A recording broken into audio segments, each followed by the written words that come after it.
Jason, all told, was it a good season for Donegal? Overall, you'd have to say it was disappointing the way it finished. The Mayo game, for one reason or another, just didn't happen for them that night. Like there was a bit of worry coming into it, but there was huge hope overall that they'd get through it. Like I remember saying to you the week beforehand that I thought Donegal's forward unit would be the difference between the teams, but Paddy Durkin done a huge job, and Ryan McHugh took him out of the game. Mayo just got everything spot on in the day. Donegal were too reliant on Michael Murphy, as so often has happened over the years. Really felt sorry for him. He was taking a lot on himself and trying to drag something out of the game, but they just didn't click. Like we know they can click. The night they drew with Kerry in Croke Park, there was huge optimism. Like there was such an epic game of football. 120 apiece, wasn't it? Yeah, 120 apiece, man on man. Like they conceded a goal early in the second half. Paul Guinea got a great goal for Kerry. Probably a bit of a defensive mistake, but they regrouped and kept fighting. And won a penalty.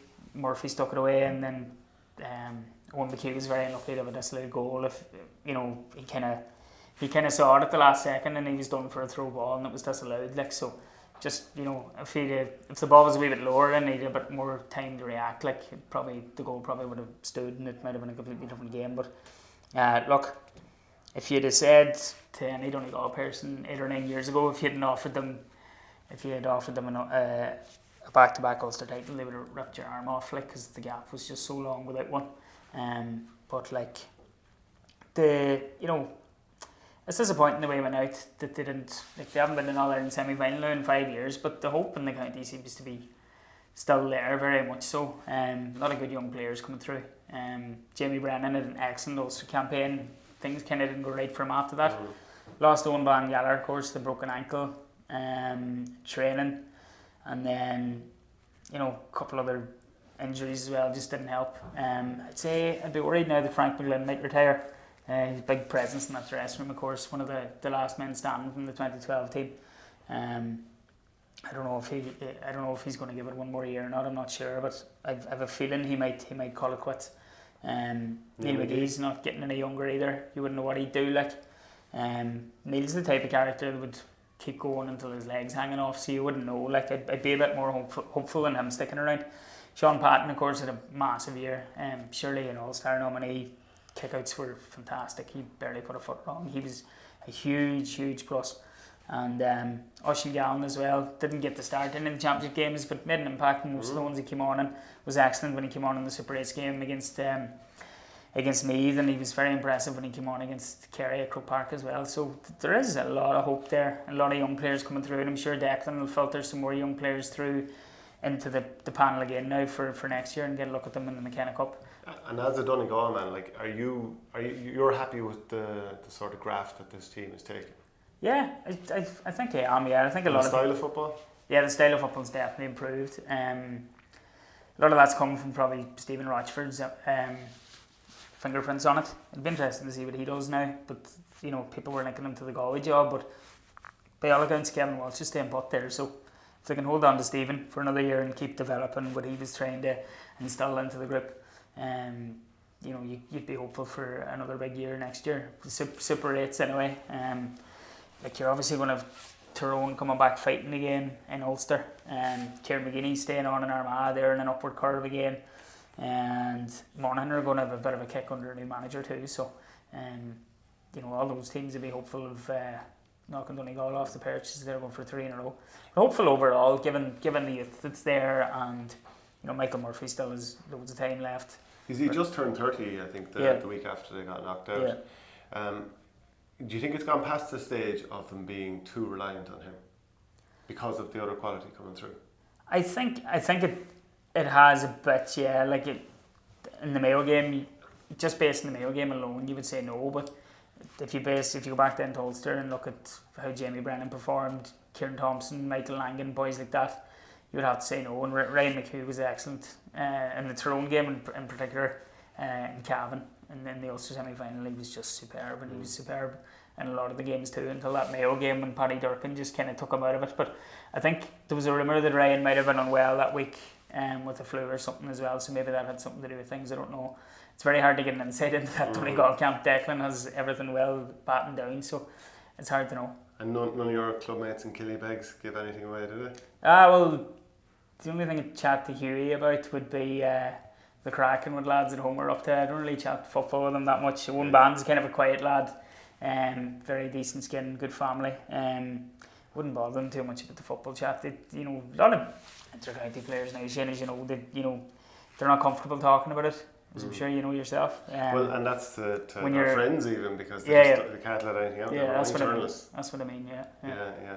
So, do you think that Mayo game was the sort of thing that could be a real setback in terms of the future prospects of this team, that when it was on the line, but the entire season was on the line, it was a flat enough performance? Yeah, it was a flat performance. I was talking to Michael Murphy briefly about it, and he was just saying it just didn't happen. He had no real explanation for it, and I was chatting to Michael off the record, and it just didn't happen. It just didn't click. He couldn't really put his finger on it. They did the weekend off the week before. Maybe just some of the younger players just froze in the spotlight. I don't know. It was Mayo as well were written off fairly roundly before the game too, and that probably gave them a nice kick. It was a home game for them as well. I know their record in McHale Park isn't the best, but they really rose to the occasion, even though they were pummeled after that against Dublin. But they really rose to that occasion and emptied the tank. They put on a great performance, in fairness to them. Because the Kerry performance suggests that this team is capable of so much more than what we saw in the Mayo game. Yeah, exactly. Yeah. But I suppose then for next year, what do you think needs to happen for this team to kick on to the point where they can realistically think we've an All-Ireland in us? And I'm sure that's what they're thinking is anyway. But what do you think needs to happen? I think we need to tighten up at the back. I think we need to really nail down a number 6. Leo McClellan was in that role for a while, after he came back from centre forward, and that didn't happen for him this year one way or another.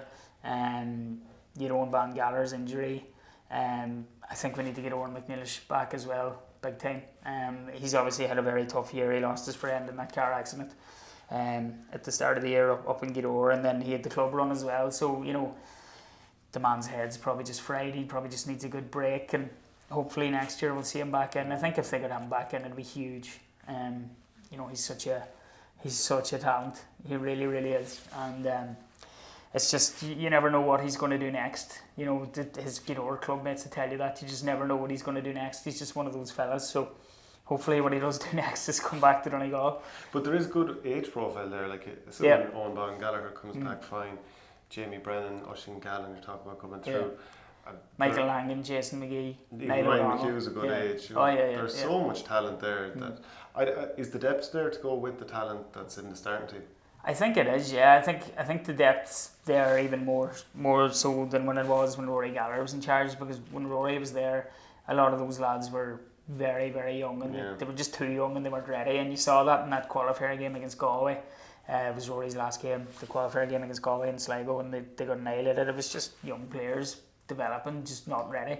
I think if Donegal played Galway in the morning, it would be a completely different story, because they're just ready now.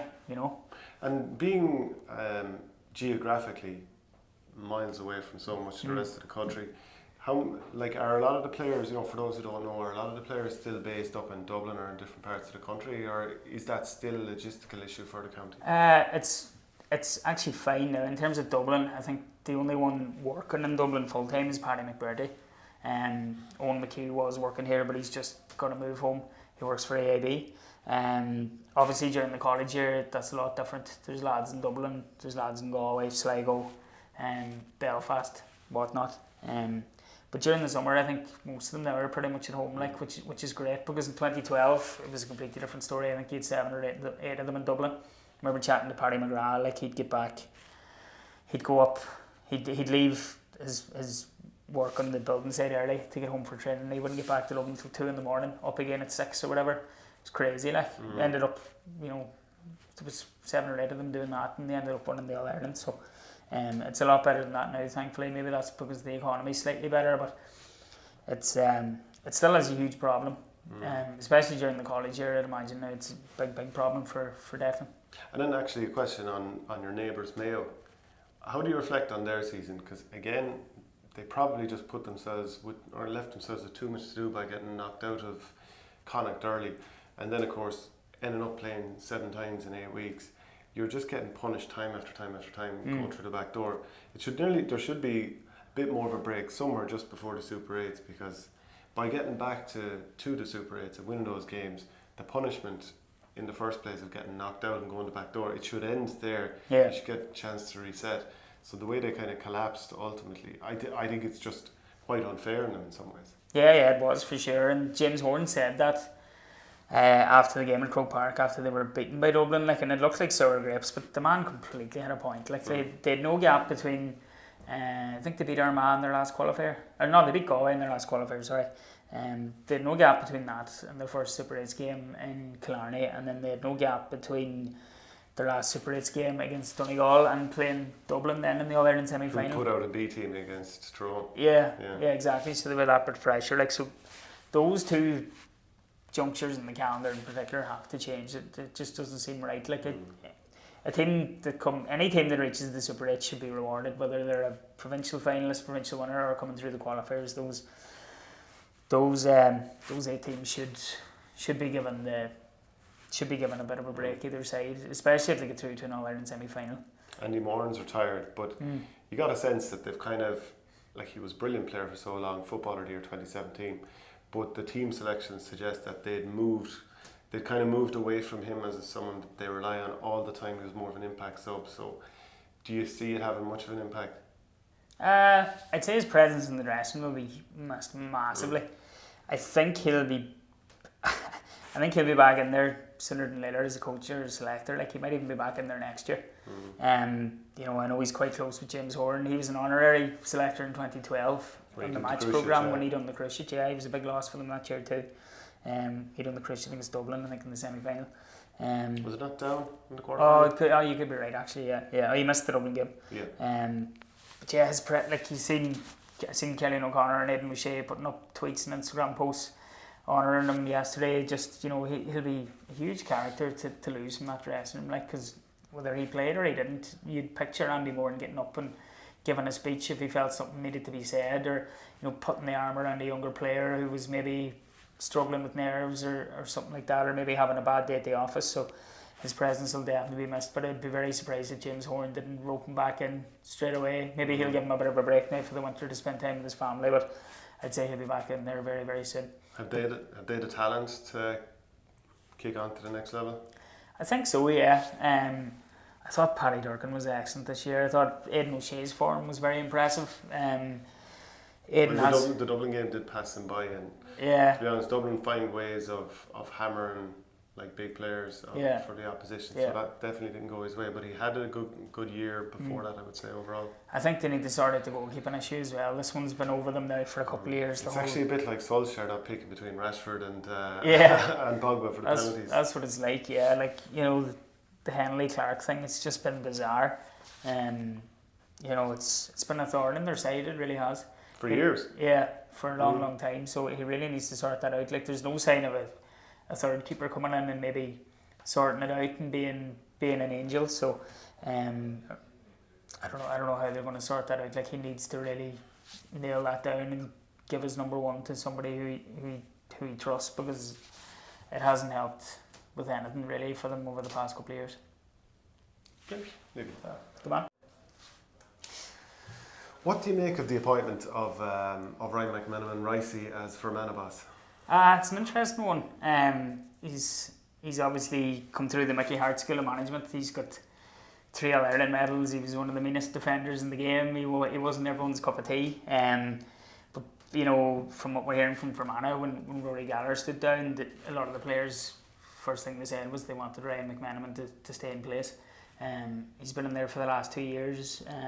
He seemed to have a very good dynamic there with Rory. They got to the Ulster final for the first time in 10 years last year. They got promoted from Division 2. It kind of plateaued a wee bit for them this year. I know Tomas Corrigan was away travelling, and they lost a lot of players from the panel from the year before. So A few of those lads might be back for 2020. It is a very interesting appointment. Like there'll be a lot of attention on how that goes for him. Of course, Peter Canavan was in charge of Fermanagh before as well, and you know, a county like that really struggles with numbers, and they have a very, very small level of clubs as well. So interesting to see how it goes. I hope it goes well. There's word as well that Joe McMahon might be coming with him. Yeah, so there's talk of him and Paul McIver from Ballinderry. So, like, when you look at Ryan McManaman, the fact that he's won his 3 All-Irelands and the last one is 11 years ago at this point, because he's already been there with Rory Gallagher, is that the sort of thing where people buy into that, or it's gone long past that stage because, you know, he's been there, he's part of the furniture already?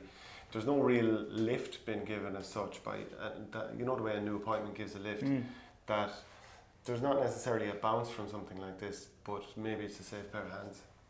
I don't know, like, you can look at it two ways. Like, Rory became Donegal manager after Jim McGuinness left. Now, obviously, he wasn't there for the last 2 years of Jim's tenure because they had a bit of a fallout or whatever. And then you look at Tipperary hurling point of view, you had Michael Ryan there for X amount of years, and when he came in, he won an All-Ireland. So, like, that continuity can work and it can't. It just really depends, I think. Yeah, because when Rory Gallagher took over from Jim McGuinness, you would, like, I would struggle to say that they kicked on with him. Now, obviously, Rory Gallagher is leaving here, but it's like, do you think Fermanagh got the maximum out of themselves? The Ulster final the first year was huge. Getting knocked out the first round qualifier to Monaghan this year, not so huge. So, are the actually, even what are the prospects for Fermanagh? Like, what is success for them? I'd say success would be obviously getting to the Super 8 would be massive for them. Like, they got to an All-Ireland quarter-final in 2015, was it, under Pete McGrath? And that was a massive thing for them. Like, getting to an Ulster final is huge as well. And, you know, they fully deserved to get there last year. Like, they got their tactics spot on against Monaghan and got them with a sucker punch at the end of the game. But, you know, they fully deserved that win. I'd say like an Ulster final appearance and, you know, holding their own in Division 2 again, getting that sort of challenge through the spring and keep developing players. Like, they haven't had as much success at underage level. Like, they'd have a huge problem with younger players going to college and stuff like that as well, and maybe going to soccer too. And they just have such a small number of clubs too. It's a big challenge for them. I'd say like an Ulster final appearance and a good qualifier run would be success for them, and staying in Division 2 as well. But they have some very good players. Like, obviously, I'd say if they got a couple of home qualifier draws this year against Division 3 or Division 4 opposition, it could have been a different summer for them for sure. Yeah, that'll do for that one.